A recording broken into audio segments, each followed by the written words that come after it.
পুকুর 10 নম্বরে এরা বিপদ সংহার উপরে আছে, সব ভাঙছে ওদের পাহাড়, ওরা বাড়ি ঘর গরু ছাগল নিয়ে সব শহরের উপরে উঠে আছে, ওরা খুব কষ্টতে আছে। ওরা এখন মাঝের দিক থেকে এবার 10 নম্বর পর্যন্ত ভাঙ্গা চড়ার উপরে আছে। ওরা চরে ওরা থাকতে আছে না, পানি প্রচুর, পানি বাড়তেই আছে খুব ভাই। পানি প্রচণ্ড বেড়েছে, পানির চাপও অনেক।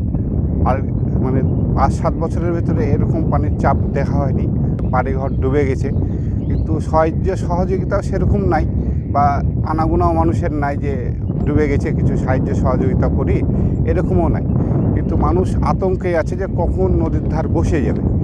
যেরকম আমরা অনেক জায়গায় দেখতে পাচ্ছি যে গোদাগাড়ির পাশে, থানার পাশে বিশাল আকার জায়গা নিয়ে বসে গেছে। তা আমরা নদীর ধারে এটাই ভয় করছি যে কখন আশঙ্কাজনকভাবে বসে যায়।